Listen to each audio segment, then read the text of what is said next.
When it comes to the past optimal and GPP winning lineups for the Genesis Scottish Open, we really just have 1 year.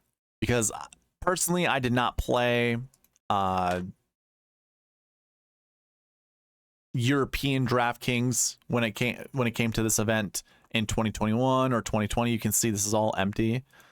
2022 is the only year that I have data for this, and I think it's probably a good thing to talk about. It's just 1 year's worth of data, but it's still something I think you should see. Your optimal lineup left $800 on the table.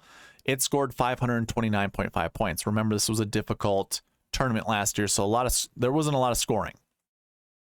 Your winner was Xander at $9,900. So if we talk about the optimal lineup, you used one 9K golfer, one 10K golfer in Matt Fitzpatrick, believe it or not,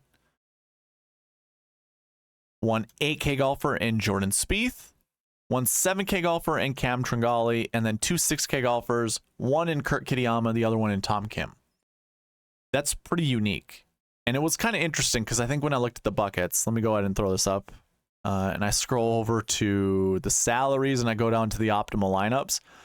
When I was updating this, I saw all ones and I'm like, that's really weird.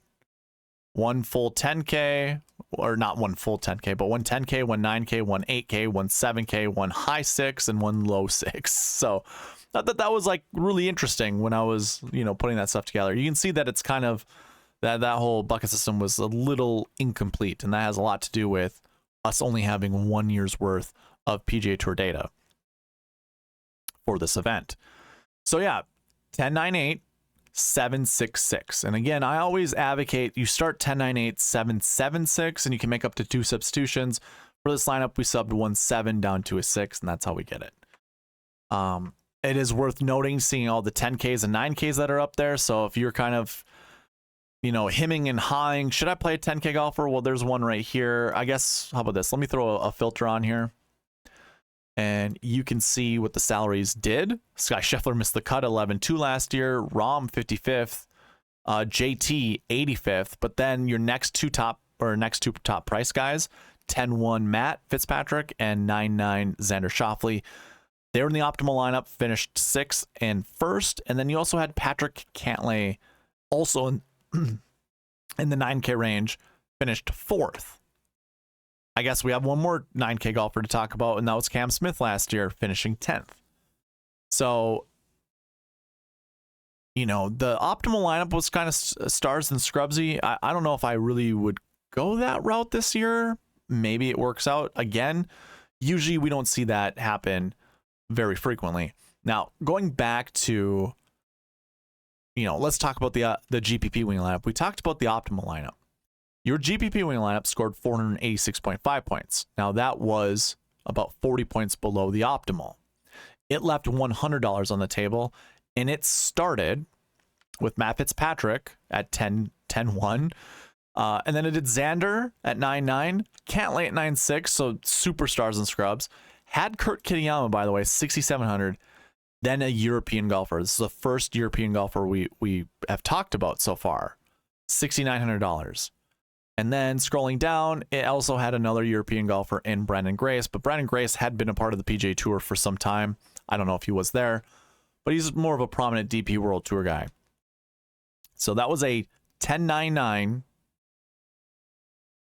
6-6-6. 10-9-9, 6-6-6. That is the definition of stars and scrubs. But again, if it wasn't for those two 6K golfers that were European golfers, it had no European golfers in it. The optimal lineup didn't. So keep that in mind. Like I said during the course and tournament information, don't get too cute with trying to fill your lineups with European golfers. I don't know. Well, I shouldn't say I don't know. I think you could probably, never mind. I'll take it back because I think there were enough inside the top 20. Again, if you want to go check it out, course and tournament information, that segment of the preview video or the standalone video, I talked about it pretty in depth there. So yeah, I'll leave it at that. But just note the optimal lineup had no European golfers in it that weren't, dedicated to the PGA Tour. Let's put it that way. Because obviously you see Matt Fitzpatrick was one of them, but he was dedicated to the PGA Tour. And then Tom Kim might have been. I don't think he was, but he might have been.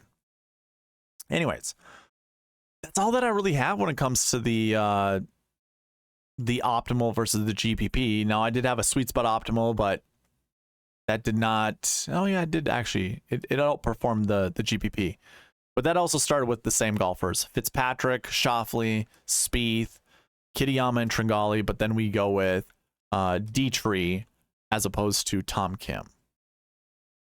And that's how we get closer to $50,000. So we left $100 on the table. So anyways, that's all that I have with the pass optimal and GPP win laps for the Genesis Scottish Open.